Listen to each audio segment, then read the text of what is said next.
धन्यवाद सभापति महोदय, मुझे आपने बोलने का मौका दिया। और सबसे बड़ी चीज, विश्वविद्यालयों से जुड़ी हुई चर्चा चल रही है, कुल गुरु की बात चल रही है। गुरुर ब्रह्मा गुरुर विष्णु गुरुर देवो महेश्वराय गुरुर साक्षात परब्रह्म तम से श्री से गुरुवे नमः। गुरु की जब बात करते हैं तो अपने आप में बहुत बड़ी एक छवि होती है। कुल गुरु की चर्चा चल रही है, कुलपति की जगह हम कुल गुरु का नाम ले आ रहे हैं। मैं स्वागत करता हूं आपका, आप ले आए, बहुत बढ़िया काम कर रहे हैं। मेरे से पहले माननीय भरतपुर से आने वाले सदस्य ने कई सारी चीजें कही। सही बात है कि साहब यूजीसी आपको वैलिड करेगी नहीं करेगी, क्या पता कल के समय में कुलगुरु कहीं पे साइन करते हैं, वो डिग्री अगर कैंसिल हो गई तो क्या होगा। हमारे यहां से कोई ग्रेजुएट करके कोई फॉरेन जा रहा है और वहां पे सब देखता है कि साहब वाइस चांसलर के सिग्नेचर ही नहीं है, तो उसको 4-4 बार धक्के खाने पड़ेंगे। आप इसके लिए कुछ ना कुछ एक ठोस चीज ले आए, मेरा तो यही निवेदन है। क्योंकि गुरु की बात है तो मैं उनके सामने या उसके विषय में आपके खिलाफ तो नहीं बोलूंगा, और गुरुओं की तो इज्जत हमेशा हम करते ही आए। गुरु गोविंद दोनों खड़े काके लागू पाए, बलिहारी गुरु आपने गोविंद दियो बताए। बहुत बड़ा नाम है, आप करें, स्वागत है आपका। पर मेरा निवेदन है कि आप विश्वविद्यालयों के बारे में भी सोचें। मैं जोधपुर यूनिवर्सिटी में 2019 से लेकर 22 तक छात्र संघ का अध्यक्ष रहा, खूब बार धरने दिए, प्रदर्शन किए। एक बार की मैं आपको बात बता रहा हूं कि पिछली बार पेंशनर जो है, जो लगभग अपना पूरा जीवन वहां पे निकाल के आते हैं, वो सारे लोग बुजुर्ग, हरिमोहन जी साहब सबसे वरिष्ठ हैं। हरिमोहन जी साहब 70, 75 साल के हमारे जो बुजुर्ग हैं, जिन्होंने पूरा जीवन दिया है, वो सड़कों पे आए, धरने दिए। मैंने कहा क्या हुआ साहब? तो कह रहे हैं कि साहब हमने पूरा जीवन इस संस्था को दे दिया, आज के समय में ये संस्था हमें पेंशन तक नहीं दे पा रही। आप विचार करें कि चतुर्थ श्रेणी का कोई कर्मचारी है जिसकी पेंशन कुल मिला के 10,000 है, अगर 6 महीने तक आप उनको पेंशन नहीं दोगे तो उसकी क्या स्थिति होगी। होली दिवाली हमारे लिए गई है, हमारे लिए तो खूब सारे लोग आते होंगे मिठाइयां लेके, उनके लिए, उनके बच्चों के लिए, पोतों के लिए मिठाई कौन ले जाएगा, क्या स्थिति होगी। तो कहीं ना कहीं फाइनेंशियल क्राइसिस के अंदर हमारी सारी यूनिवर्सिटीज फाइनेंशियल क्राइसिस से गुजर रही है। हम उसको अपलिफ्ट कैसे करें, उसके बारे में चर्चा करने की ज्यादा जरूरत है। अब बात करें स्टाफ की, यूनिवर्सिटी के अंदर सारे प्रोफेसर्स के पद खाली पड़े, असिस्टेंट प्रोफेसर्स के पद खाली पड़े, टीचिंग नॉन टीचिंग के सारे पद खाली पड़े, कोई बात करने के लिए तैयार नहीं है। जो गेस्ट फैकल्टी पे जो प्रोफेसर्स आ रहे हैं, जो पढ़ाने के लिए आ रहे हैं, वो इसी उम्मीद के साथ कि कभी ना कभी सरकार कोई ना कोई ऑर्डिनेंस लाएगी और हमें परमानेंट करेगी। तो मेरा तो निवेदन है कि जो गेस्ट फैकल्टी पे आ रहे हैं, आप उनको परमानेंट करें। नॉन टीचिंग के जो स्टाफ है, लगभग काफी लोग तो ऐसे हैं जिन्होंने पूरा जीवन दे दिया, अभी तक वो टेम्परेरी है, उन लोगों को आप परमानेंट करें। साथ ही साथ मैं स्टूडेंट्स की बात करूं, आप बहुत एक्टिव हैं, माननीय मंत्री जी बहुत लांठा है। आपसे तो मेरा ये निवेदन है कि आप उन यूनिवर्सिटीज में, उन हॉस्टल्स में, उन विद्यार्थियों के साथ में एक एक दिन, एक एक रात गुजार के आए। आप वहां की हॉस्टल्स की स्थिति देखें, वाकई लगेगा स्टूडेंट्स को कि हमारे माननीय मंत्री जी बहुत एक्टिव है। आप वहां पे जाएंगे तो देखेंगे कि साहब हमारे पास क्वालिटी की कोई कमी नहीं है, कोई कमी नहीं है। बहुत ब्रिलियंट स्टूडेंट हमारे यहां पे। आप उनके बीच में अगर समय निकालेंगे तो 4 चीजें साथ में निकल के भी आएगी। साथ ही साथ अभी बात चल रही थी सिंडिकेट की, सिनेट की, तो सिनेट और सिंडिकेट के अंदर छात्रों को या छात्र नेता या जो ब्रिलियंट स्टूडेंट है, आप कैसे भी तय करें और उनको जगह दें, ताकि एक कम्युनिकेट रहे। समन्वय नहीं है साहब, विश्वविद्यालय प्रशासन अलग भाग रहा है, छात्र अलग भाग रहे हैं, तो कहीं ना कहीं एक ब्रिज बनाने की जरूरत है। मेरा निवेदन है कि आप इस बारे में भी सोचें। साथ ही साथ मैं स्पोर्ट्स की बात करूंगा साहब। आज के समय में यूनिवर्सिटीज का स्पोर्ट्स हम बात कर रहे हैं साहब, पंजाब हरियाणा में इतने खिलाड़ी बाहर जा रहे हैं, इतना बढ़िया बढ़िया परफॉर्म कर रहे हैं। हमारे स्टूडेंट्स को क्या हुआ साहब? वो इसलिए खेल नहीं पा रहे हैं कि साहब उनके पास ना तो पूरे संसाधन है, ना वहां पे पूरे शिक्षक है। मेरा निवेदन है कि अपन इस बारे में हमें बात करनी पड़ेगी। आज एआई का जमाना आया है, टेक्निकल चीजों का जमाना आ गया है। हमारे बच्चे आज के समय में ग्रेजुएट होके बेरोजगार होते जा रहे हैं। एक लंबी फेरियस्त हमारे पास, एक दिनों दिन ये आंकड़ा बढ़ता जा रहा है। साहब हमें विचार करना पड़ेगा कि हम जिस ओर जा रहे हैं, क्या वो रास्ता सही है।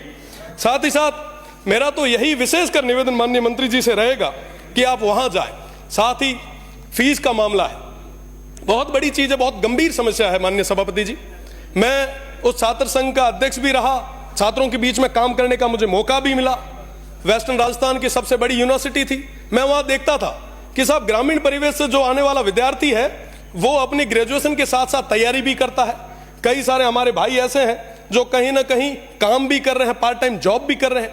आप उन पे फीस बहुत ज्यादा तरीके से बर्डन डाल रहे हैं। आप विचार करें कि पिछले 2 साल पहले मैं एक बार देख रहा था, अखबार देख रहा था, उसमें लिखा हुआ आया कि साहब 4 गुना हमने फीस बढ़ा दी।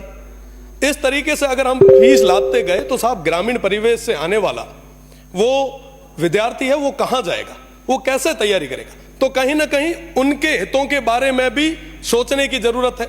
साथ ही साथ क्लासेज वगैरह की अगर मैं बात करूं, लगभग सभी विश्वविद्यालय से निकल के आए हैं, हमारे मनीष भाई हंस रहे हैं। तो मनीष भाई आप देखते होंगे कि कहीं पे भी क्लासेज पूरे तरीके से नहीं लग रही।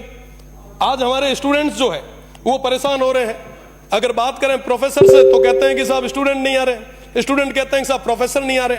तो ये जो सिस्टम है इसको सही करने की जरूरत है। और मैं दावे के साथ कह रहा हूं कि अगर हमने समय रहते इस सिस्टम को सही नहीं किया तो कोलैप्स हो जाएगा ये सिस्टम। आज के समय में हम यहाँ पे जितने भी सदस्य बैठे हैं, कई सारे हमारे जो वरिष्ठ सदस्य हैं वो छात्र संघ से जीत के आए हैं और निश्चित रूप से छात्र संघ चुनाव जो है वो बहुत ज्यादा जरूरी। मैं सभापति महोदय आपके माध्यम से सरकार का ध्यान आकर्षित करना चाहूंगा, अगर छात्र संघ चुनाव नहीं होते तो पश्चिमी क्षेत्र के, पश्चिमी राजस्थान के उस रेगिस्तानी क्षेत्र से निकल के मेरा जैसा एक जो मध्यम परिवार से आने वाला विद्यार्थी है वो यहाँ पे नहीं बैठ पाता।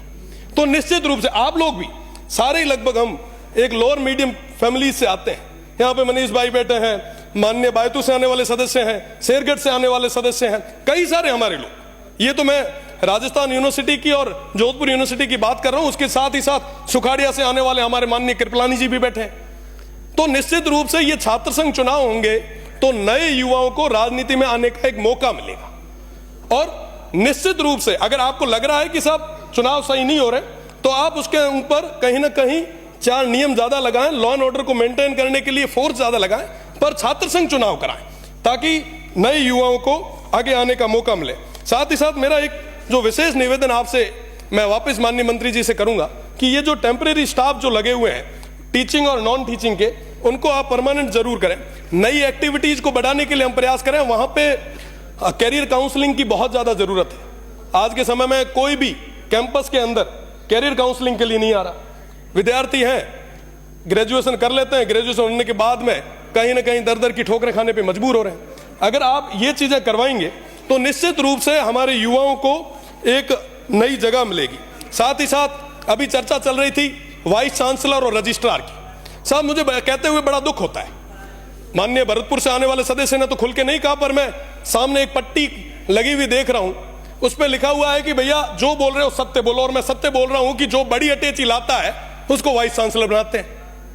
वाकई जो ये कोई भी हो, कोई भी राज आया, चाहे पक्ष हो चाहे विपक्ष हो, निश्चित रूप से जो जितनी बड़ी अटैची लाता है उसको बड़ी यूनिवर्सिटी का चार्ज दे दिया जाता है। आप विचार करें, क्या वाकई वो बड़ी अटैची वाले कुलगुरु जैसे पद पे बैठने लायक है क्या? आप साहब बात करें रजिस्ट्रार की, कुलपति की, साहब ये तमाम लोग जो हैं इनको तो विश्वविद्यालय में अपना टेन्योर निकालना है।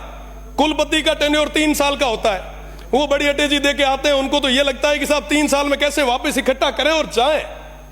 साहब इस दौर में सबसे बड़ा नुकसान किसको हो रहा है? हमारे इस प्रदेश को हो रहा है, हमारी आने वाली पीढ़ी को हो रहा है। आखिर उसका गुनहगार कौन है? अगर हमारे युवाओं और हमारी इस शिक्षा नीति को पूरी तरीके से खत्म किया जा रहा है तो इसका गुनहगार कौन? गुनहगार हम लोग यहां पे बैठे हुए 200 के 200। क्योंकि साहब ये चीज हो रही है, हम देख रहे हैं, पर भी हम चुप बैठे हैं, हम मौन बैठे। आखिर कब तक चलेगा ऐसा? साहब इन यूनिवर्सिटीज को बचाएगा कौन? हमारी इस शिक्षा की जो नीति है, ये जो संस्थाएं हैं, इनको बचाएगा कौन? बचाने के लिए लोगों ने हमें भेजा है यहाँ पे, और माननीय मंत्री जी बिना तो हाथा जोड़ी करे थोरो है कि साहब आप इस ओर देखें, वरना वाकई ये सिस्टम लैप्स हो जाएगा। साहब रजिस्ट्रार और वाइस चांसलर को कोई लेना देना नहीं है, वो ठोक ठोका के अपने घरों घर चले जाते हैं। वो बेचारे जो नीचे बैठे स्टाफ है वो दुख के आंसू रोते हैं। वो कहते हैं कि साहब हम हमारी व्यथा कहां है, किसके आम? साहब कोई बात सुनने के लिए तैयार नहीं है। इनकी बड़ी बड़ी पहुंच है। मेरा तो निवेदन है कि आप एक एक दिन आप सर्किट हाउस में मत रुकिए, आप यूनिवर्सिटीज में रुकिए। उन युवाओं के बीच में नवाचार आएगा साहब, नए क्वालिटीज के लड़के आगे आएंगे, आपके लिए रिसर्च करने वाले लड़के आपको मिलेंगे। आप तो उनको आगे लाएं निश्चित रूप से आप जो आज कुल गुरु का जो कर रहे हैं, मैं आपको धन्यवाद देता हूं, पर कुल गुरु के साथ साथ यूनिवर्सिटी को अपलिफ्ट कैसे करें उसके लिए भी बात करें।